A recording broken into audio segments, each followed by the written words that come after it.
நமக்கு லாபம் இருந்தா கூட பரவாயில்ல, எக்ஸ்ட்ரா போட்டுருந்தா கூட பரவாயில்ல, ஒரு 30 மீட்டர் எக்ஸ்ட்ரா போட்டால் கூட பரவாயில்ல. 150 கொடு, நான் உன்னை எதுவும் சொல்ல. 150 கொடு, இப்போதான் பண்ணி ஒரு 20 ரூபா பார்க்காத விடு.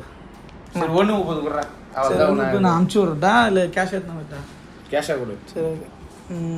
பில்லு போட்ட பிறகு பில்லு முன்னாடி பில்லு உன்னை போச்சா இருறா.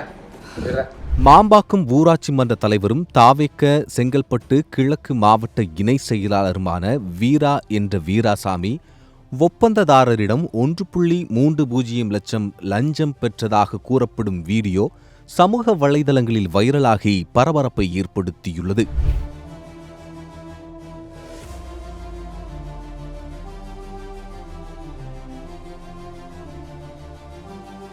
$9.80 லட்சம் மதிப்பிலான சிமெண்ட் சாலை பணிக்காக பில் பாஸ் செய்ய முதலில் 1 லட்சம் கேட்டதாகவும் பின்னர் பேரம் பேசி 1.30 லட்சம் வரை லஞ்சம் கேட்டதாகவும் ஒப்பந்ததாரர் குற்றம் சாட்டியுள்ளார்.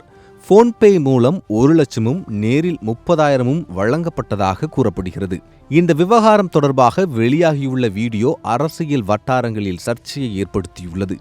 எனினும் இந்த குற்றச்சாட்டுகள் குறித்து சம்பந்தப்பட்ட தரப்பின் அதிகாரப்பூர்வ விளக்கம் இதுவரை வெளிவரவில்லை.